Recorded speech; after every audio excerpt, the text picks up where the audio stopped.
Good morning and welcome to everybody that is watching. My name is Nikki. I am from the Anne Frank Trust UK and I am with you for today's event for Refugee Week. We are joined by a very special guest today. We're joined by Moses, who is the founder and CEO of a company called ScreenShare. He's going to tell us all about what they do and why ScreenShare was started. So welcome to everyone on screen and welcome to Moses. Morning. And today, as with all our sessions, we are going to be using Slido. We would like your interactivity and your feedback as much as possible. So please get your devices ready whilst we go through the aims for today. Our aims for the session is to understand what Refugee Week is and what a refugee is and what Refugee Week is. So we'll look at vocabulary around that. We're going to explore who Anne Frank was and her experience as a Jewish refugee during the Holocaust. We're going to explore the theme around this year's Refugee Week, which is community as a superpower, and learn what you can do to help support refugees going forwards. So if you've got all your devices ready, there is a QR code, or you can click into slido.com and use the event code, which is scrolling underneath. And we only need you to put your first name and your school. If you are homeschooled, first name and just the county that you're in is absolutely fine. And then we can have your questions later on, we can have your feedback, and you can be involved in all the polls going forwards. So this is where it gets exciting, Moses, because you'll see everyone's gauges and responses as we go through the session. So the first thing we're going to do is we want to know how many of you have heard of Refugee Week before today's event.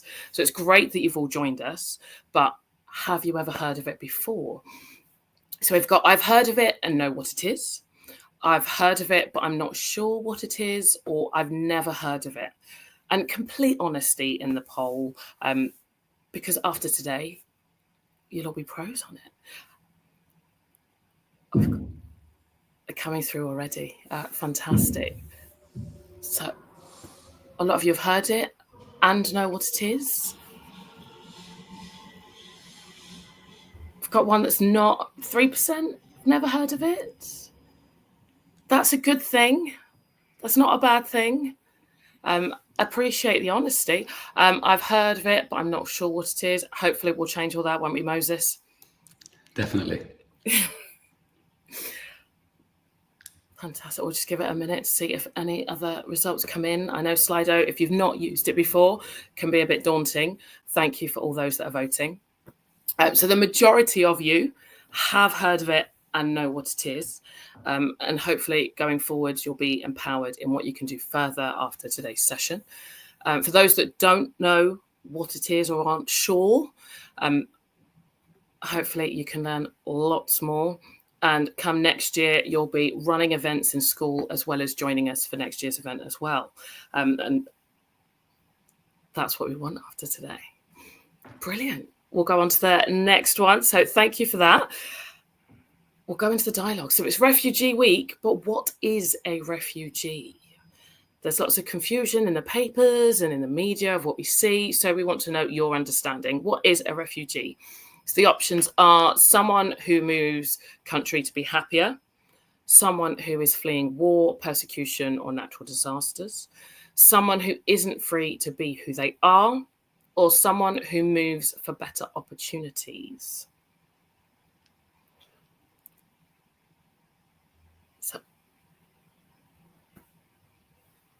So we've got some already in, a mix of response.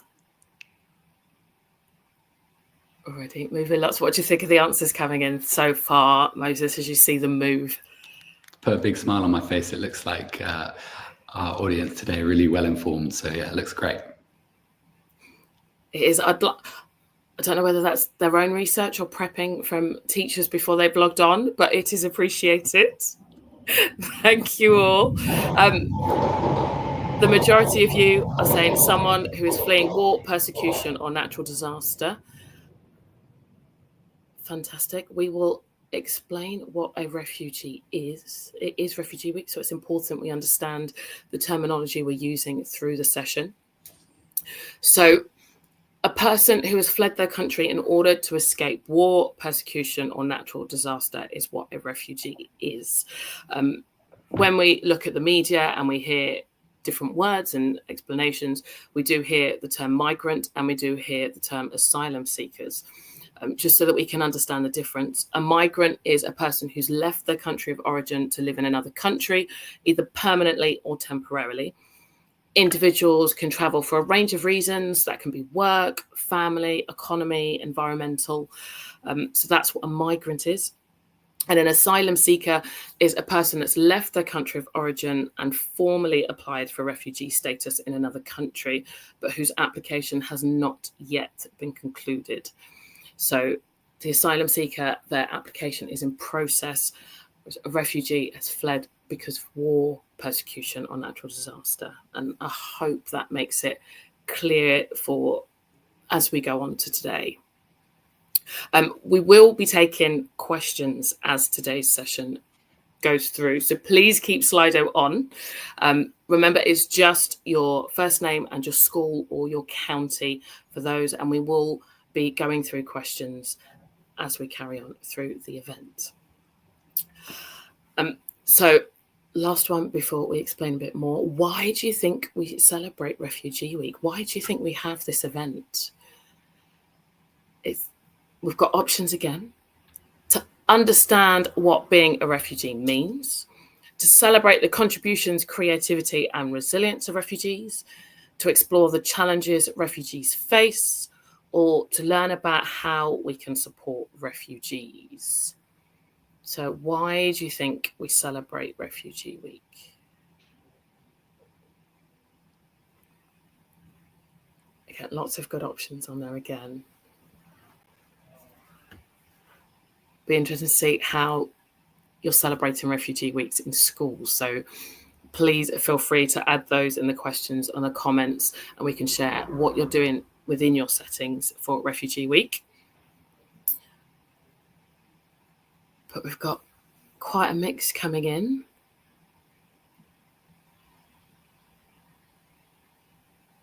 Oh, it's moving a lot more than the others. Okay, so majority of you to learn about how we can support refugees. There will be a lot about that. That's what Moses does within his company. And I'm looking forward to sharing what you do and for everyone to learn what you do. We've got the rest is still moving quite a bit. We're very close to understand what being a refugee means. So hopefully we're already a little bit clearer on that one. And we'll go through. Okay. So firstly, I am from the Anne Frank Trust. And a lot of people forget that Anne Frank was a refugee. She was born in Frankfurt, Germany in 1929. She and her family were liberal German Jews. And in 1933, Otto Frank, her father, set up a business in Amsterdam and began the process of moving the family to the Netherlands in order to escape the Nazi persecution. So they became refugees and moved to the Netherlands. She was only 4 years old when they moved. Okay. She said in her diary, which she is famous for, that she started writing when she was 13. She said, "It's God who has made us the way we are, but it's also God who will lift us up again. In the eyes of the world, we're doomed. But if after all of this suffering, there are still Jews left, the Jewish people will be held up as an example. Who knows, maybe our religion will teach the world and all the people in it about goodness. And that's the reason, the only reason we have to suffer. We can never be just Dutch or just English or whatever. We will always be Jews as well. And we'll have to keep on being Jews, but then we'll want to be." And that she wrote that on the 11th of April, 1944.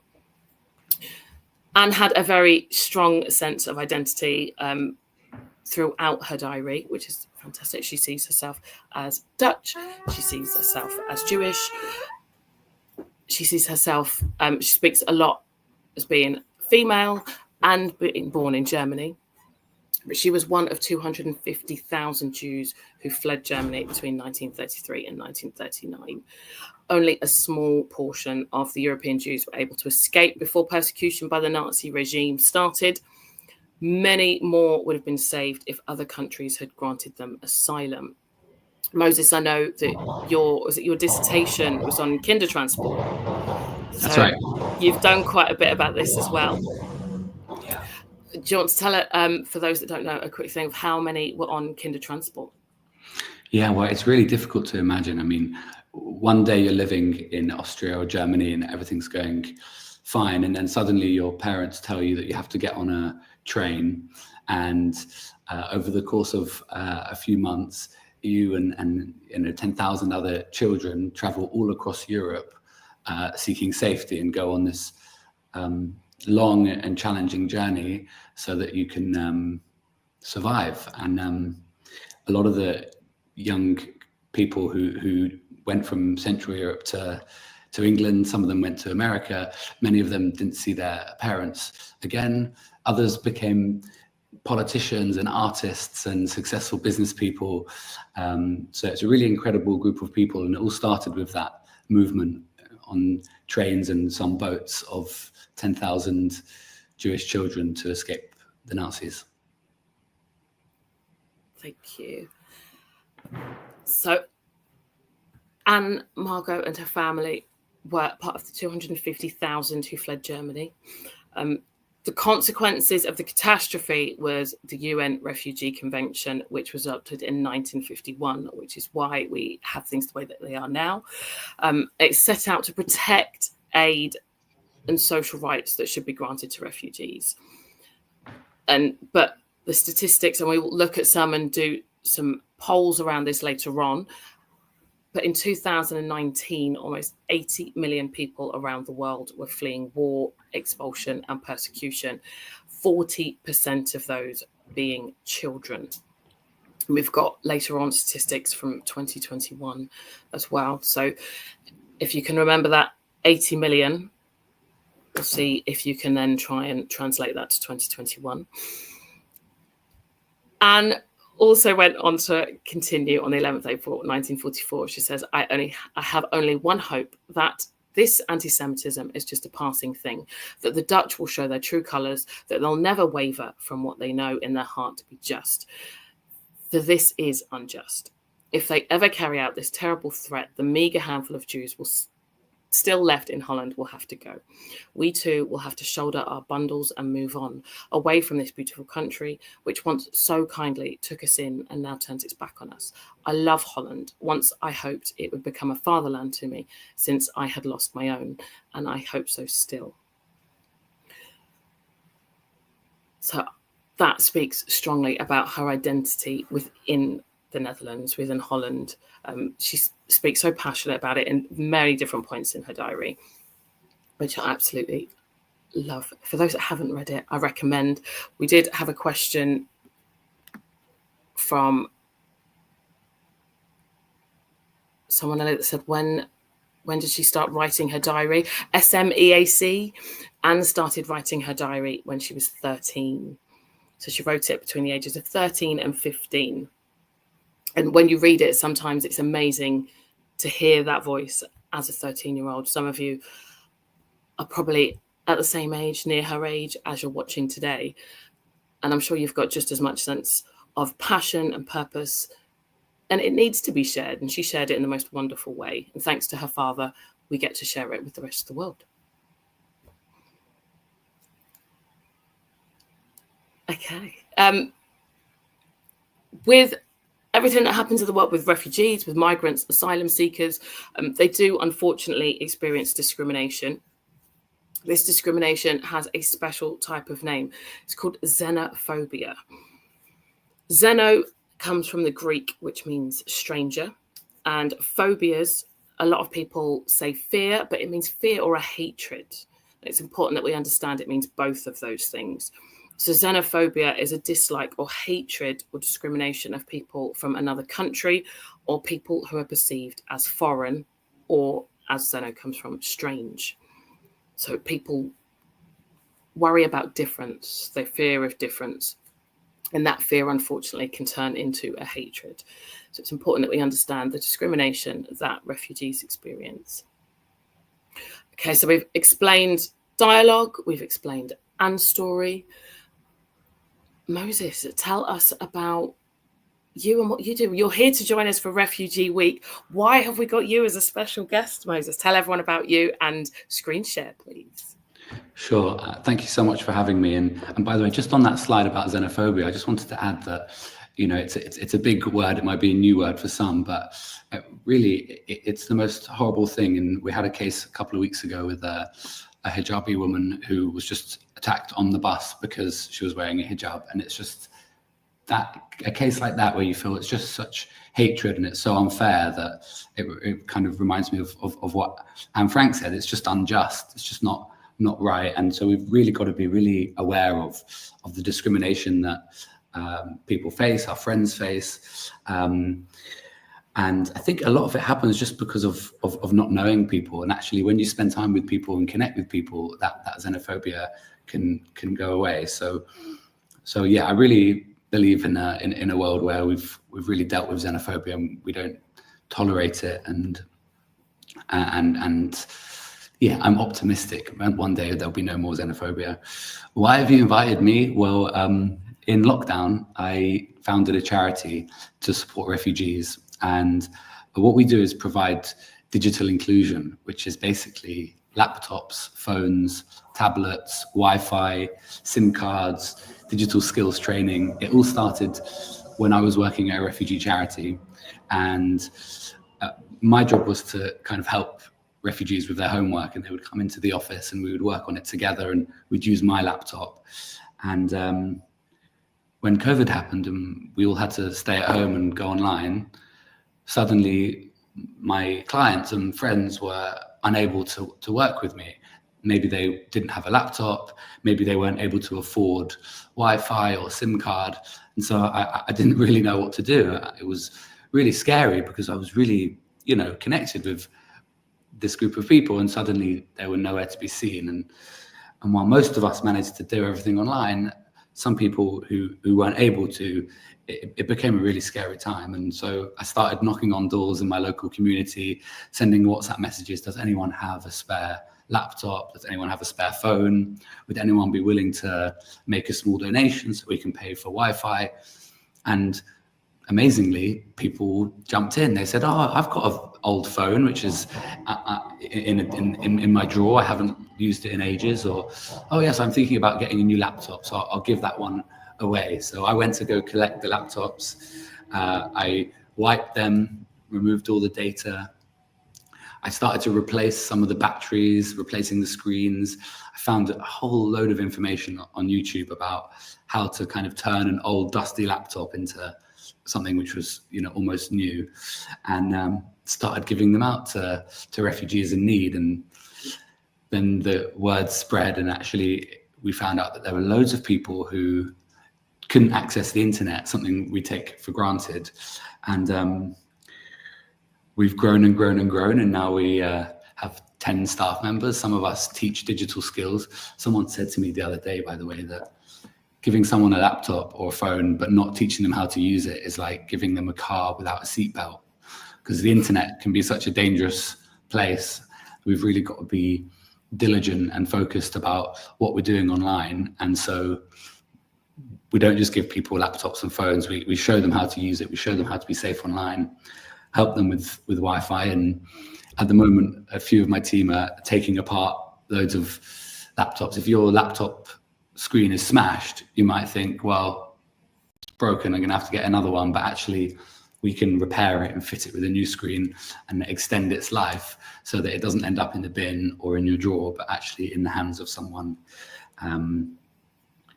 who needs it. And the reason that we're doing all of this is because we found that refugees, but people generally who don't have the right technology, they've struggled to advance. They want to do their homework, or they want to apply for university, or they want to apply for a job, or they want to watch a film. They can't do it if they're not online.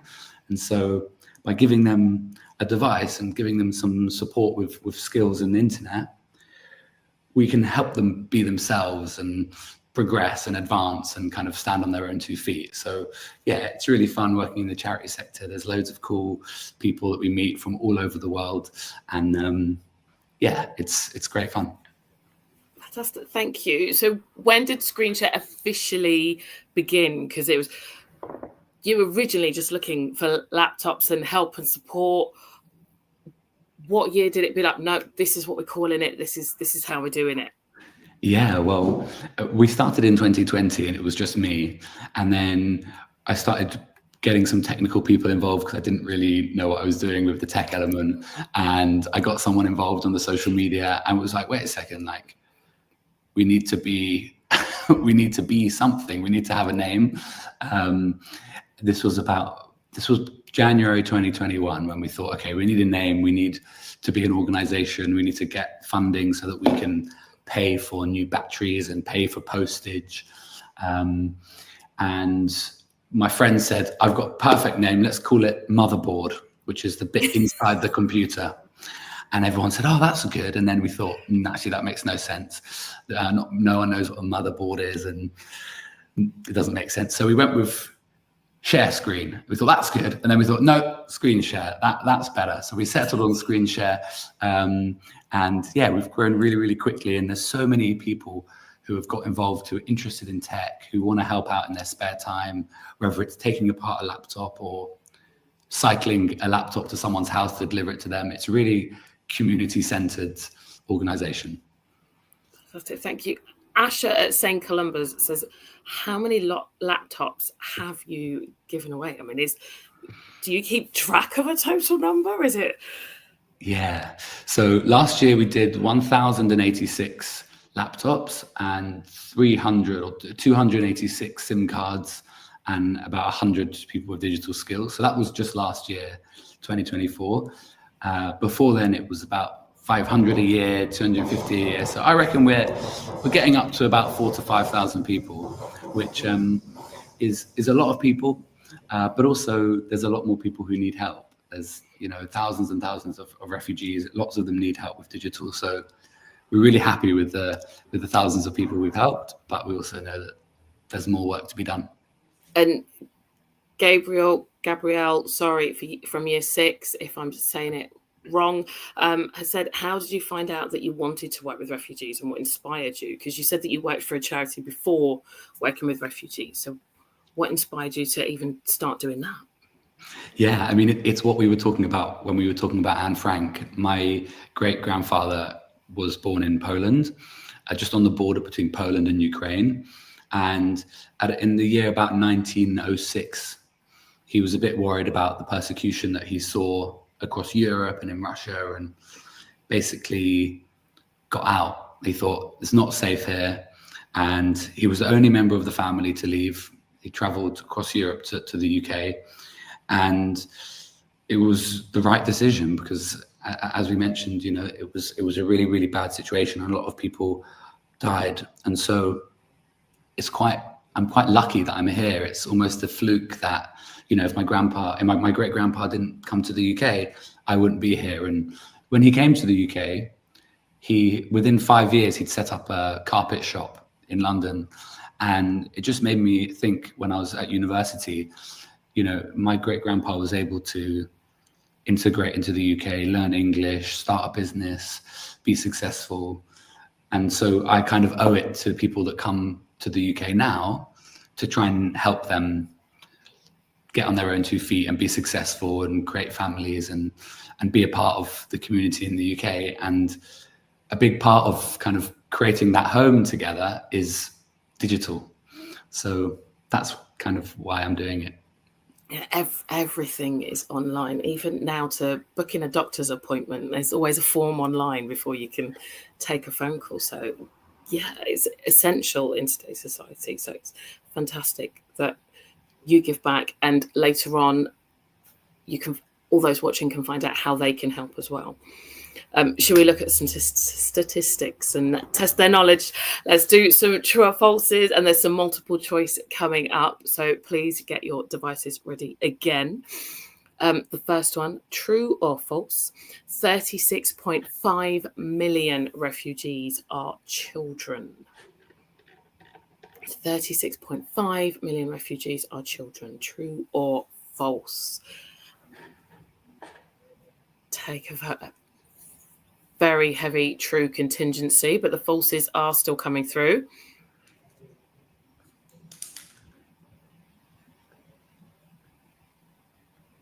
I'm thinking people might remember statistics from earlier. Shall we have a look? It is true. In 2021, 36.5 million, that's 41% of all refugees, were children under the age of 18 years old. 16% of those have been helped by ScreenShare in 2024. 16% of those are under the age of 18. So that's phenomenal that you're helping all ages in ScreenShare.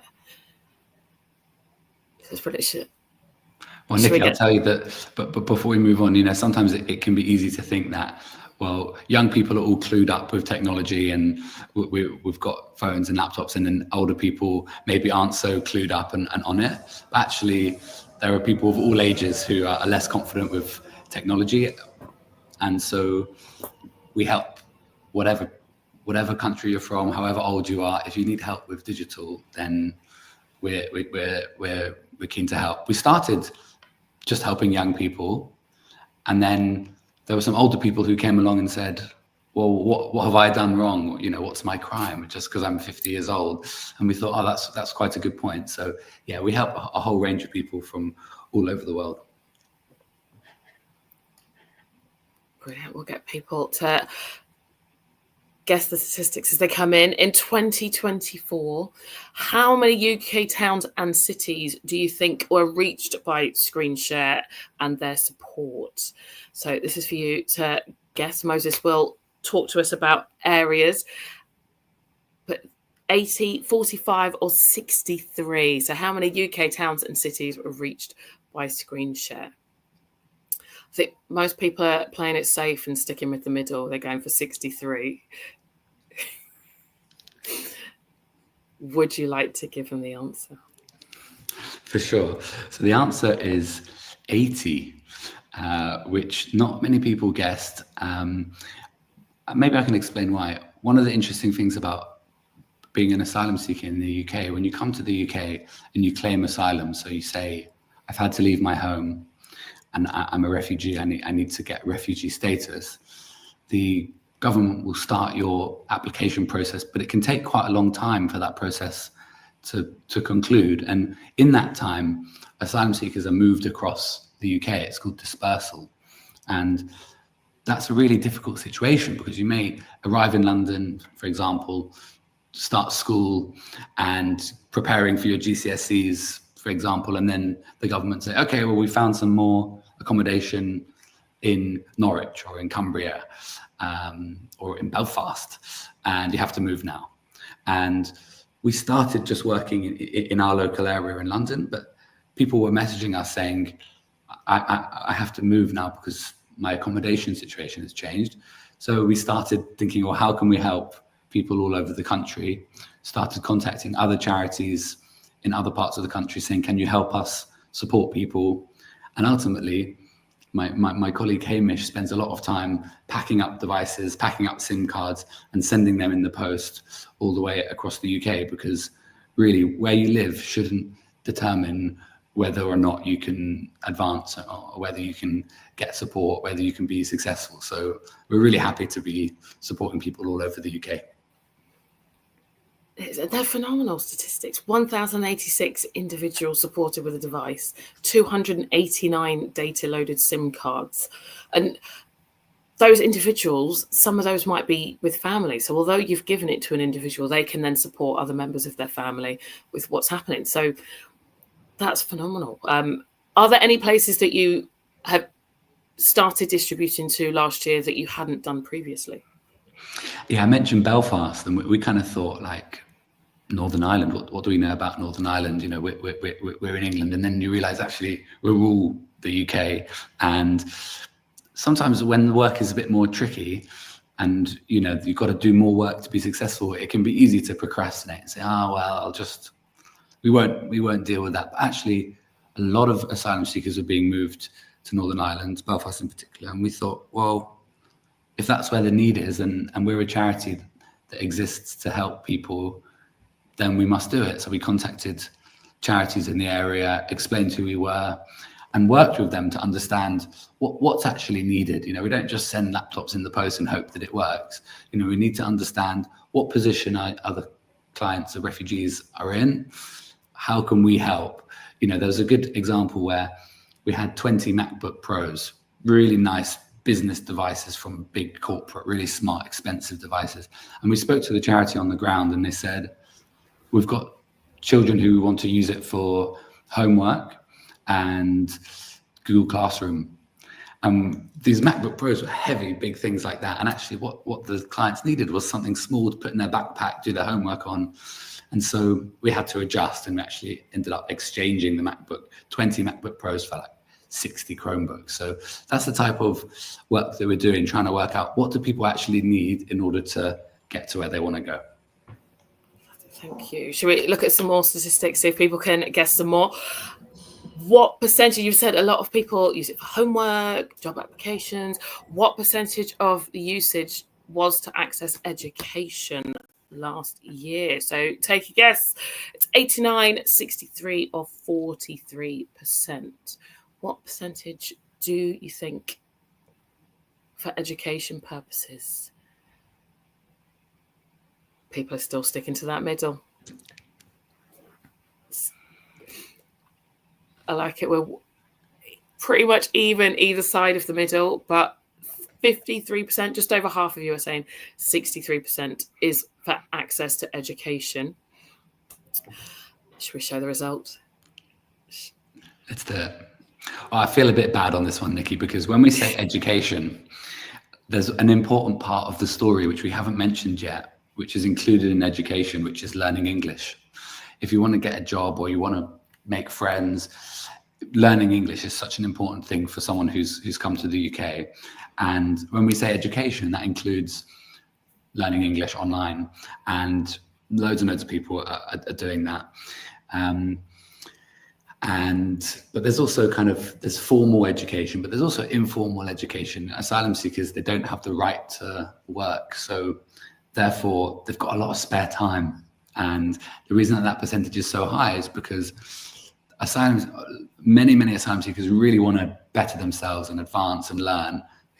They've got a load of spare time, so they're online researching, learning, participating in courses. So yeah, education, huge part of the story. Thank you. And I know that you started doing statistics on well-being, and you shared a statistic via email with me on the percentage where it's improved the well-being for those that you're giving laptops to. Do you want to share that percentage with everyone? Yeah, that's another interesting statistic. So we said, has it improved your well-being? And 70% said it had improved their well-being. And then we called up 10 people and we asked them, has it improved your well-being? And they say, what did you mean well-being? And we said, did it make you happier, or did it make you improve your mental health? And all 10 said yes. So that was an interesting lesson, that as people learn English, the word well-being might be a new word, but why would it improve your well-being or your mental health or your happiness or your contentment? It's because it's a laptop which is connected to the internet is an amazing tool that you can use to express yourself, contact your family back home, watch films, get involved in volunteering. And I think when you put all of those things together, people feel much stronger and more confident, and that's why the well-being is improved. Thank you. Yeah, when you shared that statistic with me, I thought that's fun. It's amazing. You don't think of it adding that portion to people's lives, and it has, which is brilliant. Shall we ask them one more? Let's do it.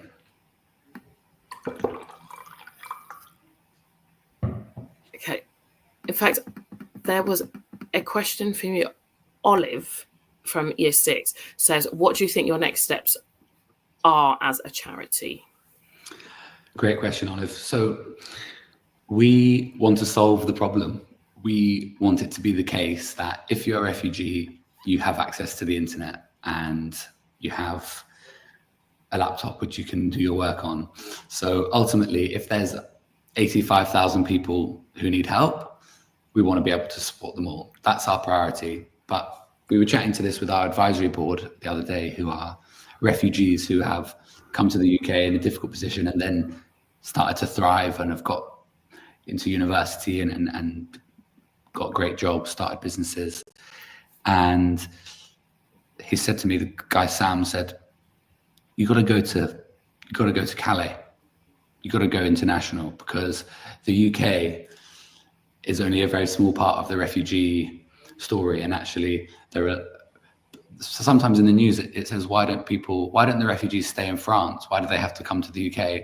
And the truth is, lots of them do stay in France, and lots of them stay in Germany, and lots of them stay in other European countries. And so the UK's got to do our bit, but hopefully for Screen Share, we can solve the problem in the UK and then go to other countries and say, hey, this is how we managed to solve the problem. Let's work with refugees in your country.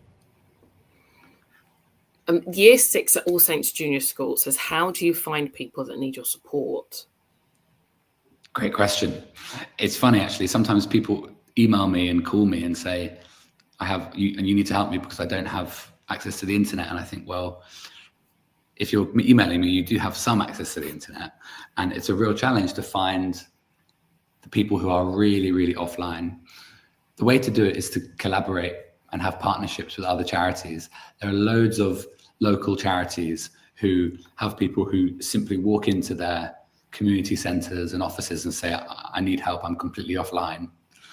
Then the charity contacts us and we collaborate with the charity. So, you know, when you set up a charity, you kind of get this energy of, oh, no, we're gonna solve it, and Screen Share is gonna grow and we're gonna be so great. And actually, making the world better, it requires collaborating with others. So the main way that we find people is through our charity partners, but also we do receive lots of emails and what's called a referral, when someone sends in information about someone or sends in information about themselves, and it says, I have no laptop, I'm writing this from an internet cafe, and I've used my small, the small amount of money that I have this week to send you this email. And then we call them and we try to meet up with them to understand their situation. So yeah, that's a big challenge, but we're working for it. Okay, and the last one before we start giving people ideas on what they can do and how they can help. Hannah in Year 7 says, what is your favourite thing to do in your charity as well as helping others? Great question. Thanks, Hannah. For me, this might sound strange, but the thing that I like the most about Screen Share and my job at Screen Share is going to people who have lots and lots of laptops and phones, for example, big businesses, big law firms and banks, and they've got loads and loads of staff, and so they've got loads and loads of computers. And I go into their office and I say, I can actually help you make a difference here. When you're finished with your laptops, give them to me, I'll wipe them securely, and I'll give them out to people in need. And they absolutely love it, because otherwise they would, recycle the devices or send them to landfill, and that has an environmental cost. That's an environmental problem. Whereas I come in, I say, there's no environmental damage at all here, because we're not putting it in the ground or in the bin, we're giving it to people. And then we can report back to these big businesses and say, your decision to give us your laptops has helped this number of people. And I think, so that's the kind of thing that I like the most, giving businesses opportunities to make a difference. And a lot of them really want to help. And the second thing, which I really like, which I think is quite unique, you only get this in some lines of work, which is that in the morning, I'm in the skyscraper trying to convince the chief technology officer to give me the devices.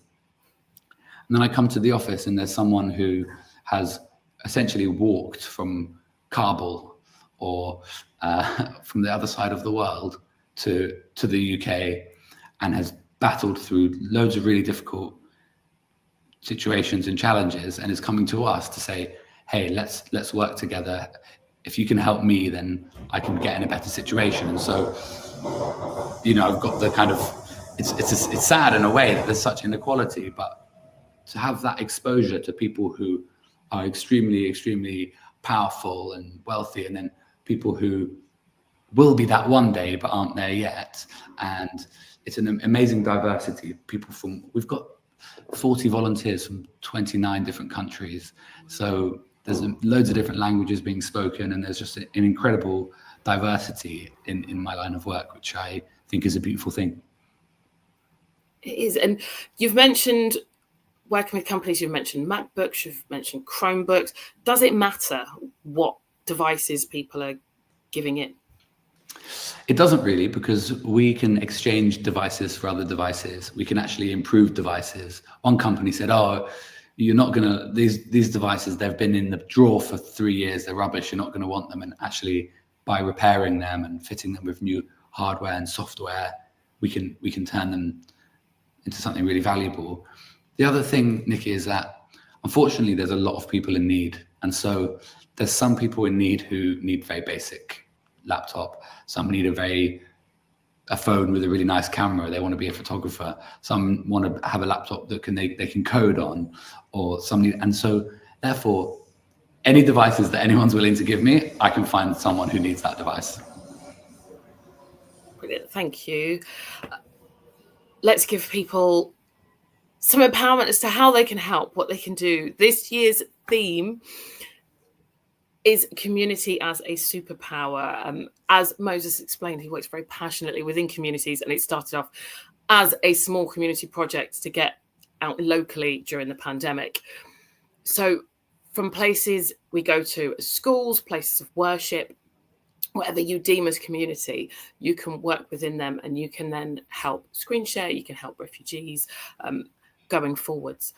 So, and we would like your support, and I'm sure the community would appreciate the support. So I would like you to start thinking. We've had lots of questions in going, well, what can we do? It's great that you're questioning us. Question each other. What do you think you could do? A very simple thing, give a warm welcome. As Moses explained, there's a lot of displacement. There's a lot of movement still within refugees and asylum seekers within the UK.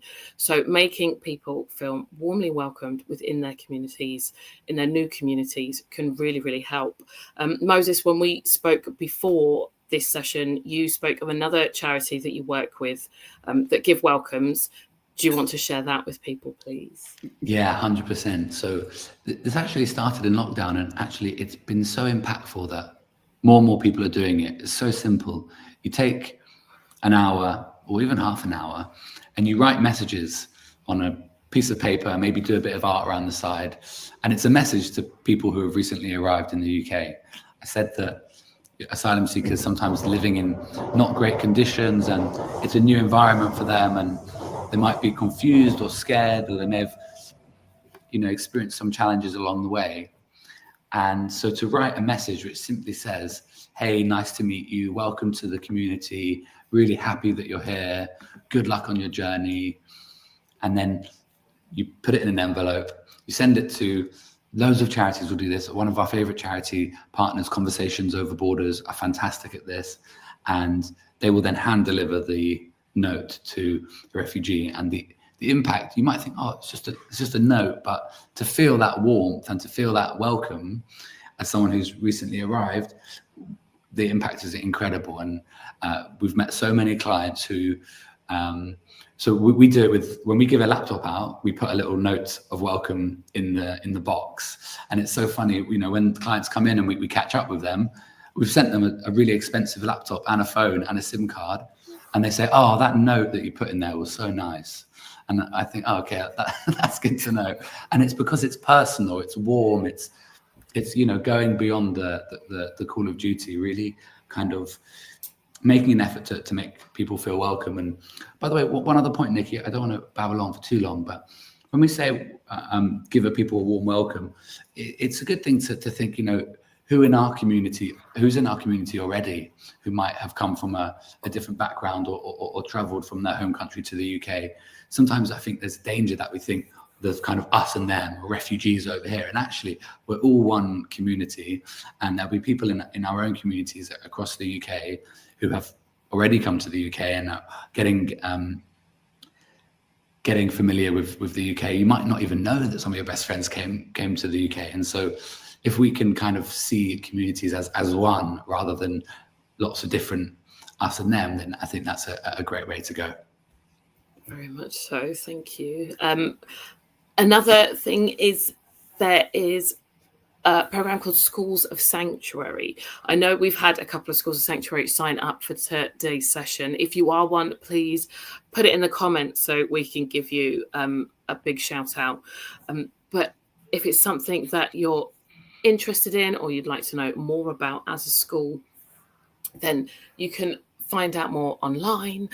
We will send some information out as well, and you can become a School of Sanctuary in order to offer the support. Listening and learning from others is always a wonderful and amazing thing. I always say to people that we work with, you don't always have to know and understand everything. Just sitting there and listening and learning just helps them. It helps you to understand more about the world. It's a fantastic thing. Listening to you, Moses, today and the other day when we met in person has been phenomenal, and meeting the team. So continue listening and learning. And then you can support and follow refugee charities. I did some homework before meeting Moses, and I looked at the ScreenShare website, and I will admit quite happily, hands up, I am totally technologically inept. But the guidelines on how to wipe everything is so simple and basic and straightforward. If it is a case of you looking around at home thinking, how can we do that? They're very, very clear and concise on your website.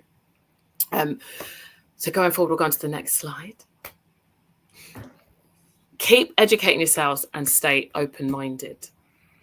It is phenomenal. The world, although it seems absolutely massive, it is a very small place. So we need to keep learning, and things are always changing. So let's stay on top of everything. With your adults at home or within your schools, please don't just randomly pick up technology at home and go, right, I don't use this anymore. Please check with your adults at home or within your school setting. Make sure you have permission, but maybe have a look for devices that you no longer use. I mean, you might want to add into the comments now, have a think, how many devices do you actually think that you have at home? I know I thought about that question, and I've still got, my children are now at the end of exams, so we're now contemplating, do we still need their laptops? So we're looking at what we do with those. So what do you do when someone upgrades their mobile phone? So have a think about what you can do, how you go about doing that, and talk to your adults and people at home. Remember that everything you see or read online is not necessarily true. We went through the breakdown of the difference between refugees and migrants and asylum seekers at the start of the session. And the internet is an amazing, wonderful thing, as is social media.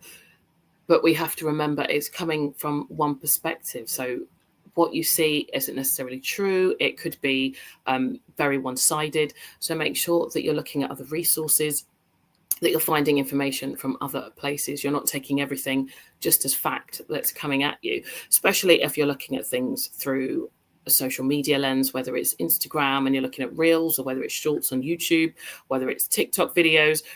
That algorithm, once you see something, it will then give you things similar to within the algorithm. So make sure that you're keeping that. And learn more about how you can support refugees. Moses has spoke about ScreenShare. He's spoke about the other charities that they work with and support. So think about what you can do to help as well and support going forwards. Asher at St. Columba's is in year 6 and says, do many schools send you tech? Yeah, some of them do, but often schools are struggling to find tech themselves. So if they're spare, we'll take it. Nikki, if I could be so confident to pick up one of the questions in the chat. Yeah. Great question from Phoebe in year 6. Has anyone who works in your charity come from a refugee background? I love that question because it's really, really important that the people who are trying to solve the problem are those who have had experience of the challenge themselves. We've got 9 staff. 2 of them are specifically from refugee backgrounds, Marina from Ukraine and Arta from Albania. Our trustees are also from refugee backgrounds. Fuad's from Syria and Muma's from Uganda. And the other thing which is really important is that when we teach digital skills to people, sometimes we don't speak their language, and we need to speak their language. And so it doesn't work if there's people if our staff are not from refugee backgrounds. So the way that we do it is, when you get help from Screen Share, we then invite you to join as a volunteer. You become what's called a digital champion. And those digital champions go out into the community and teach people digital skills in their own languages. So it's really, really important that charities have people from refugee backgrounds, not just because it's the right thing to do, but also because it makes the support much better, makes us have more of an impact. And with 80 different towns and cities across the UK, volunteers are vital to what you do in order to have that digital access. So it could be something you have on your website, a very clear way that people can volunteer and help. So if it's something that you know someone that would want to, it could be something that you share on as well. So you personally might not be able to do it, but someone within your family or friendship group may be able to help later on. Or teachers, as you're watching as well, it could be something that you want to do. We have got, and we will be sending to schools going forwards. We've got a link to your website so that you can learn more about Screen Share. We've got a link to the Refugee Week website, and that's got resources that you can do within your schools. And obviously we'll be sending information about our school programs, and we'll be sending a link to our website as well. We've got another quote from Anne, and then we'll have a quick double check to see if anyone else has got questions before we end it. But Anne wrote on the 24th of December in 1943, "I long to ride a bike, dance, whistle, look at the world, feel young, and know that I'm free, and yet I can't let it show. Just imagine what would happen if all 8 of us were to feel sorry for ourselves, or walk around with the discontent clearly visible on our faces. Where would that get us? I sometimes wonder if anyone will ever understand what I mean, if anyone will ever overlook my ingratitude and not worry about whether or not I'm Jewish and merely see me as a teenager badly in need of some good, plain fun." It's a wonderful quote. I think it's just as relevant today as it was back then. There's so many aspects to that. It's trying to hide that facade of how she feels, what she really wants to do in order to protect others, to make sure that they're not also feeling that as well. It's having, that persona on teenagers, of a teenager badly in need of some good played fun. I think it covers so many things in that quote, which is fabulous. Olive has got a wonderful question that's popped in. She's put, "Did you go through any hard times when you started the company, and how did you get through it?" Yeah, that's a really great question, and it also relates to another question which came in, which is about how do we fund this? And one of the challenges of running a charity is that it costs money. If you want to have 9 staff, you need to pay their salaries. This is just how any business works. And so in the early days, when it was just me and we had no money, it was difficult because I was the director and I was the technician and I was the ops person and I had a full-time job at the same time. So trying to get it off the ground with limited funds was difficult. And then we kind of started to grow quite quickly, and you can complain, oh, if only we had lots of laptops and if only we had money, then we could make a big difference. And then suddenly people say, okay, then let's see what you can do. And you do get we did get opportunities to spend money and give out lots and lots of devices, and that creates a whole new challenge, which is where the pressure's on and the responsibility's on your shoulders, where people say, okay, help us channel our goodwill into actual positive change. So that's been another challenge. Ultimately, we're really desperate to improve people's lives, and there's the current challenge is that there's more people that need help than we can help at the moment, and so that's really hard, trying to decide who we help work with first and how to relate to people that we're not yet ready to help. So there's always challenges, like there are in any line of work, but the challenges are bearable because we know we're doing a good thing and we will solve the problem. Thank you. Thank you for everyone that's joined us. I think, Moses, having you as our guest, especially with this year's theme, community as a superpower, going from what started off as just a local community thing to being a national and international, is phenomenal and shows what just a small idea has then grown to become. A bit like Anne and her diary. She was just a Jewish girl writing down her thoughts and feelings, and here I am working for a charity in her name. So those small things that we do can go on to make such a massive impact to thousands, millions of people's lives. So please, I hope you're all fully aware of how you can go on to support more. We will send information to schools so that you can follow up from this event. I hope you all feel more confident in what you're doing for Refugee Week and how you can support going forwards. Thank you to you, Moses, for joining me. Thank you. Thank you for everyone for logging in for today, and a big thanks to the team behind the scenes that have passed on all your comments and made sure that we are up and running, because if it was up to me, I wouldn't be able to do any of that. I've told you, inept with technology. So thank you for the team that you all don't see that make this all possible. We will let you all get back to school and have your discussions and reflect on what you've learnt from today's session. Thank you.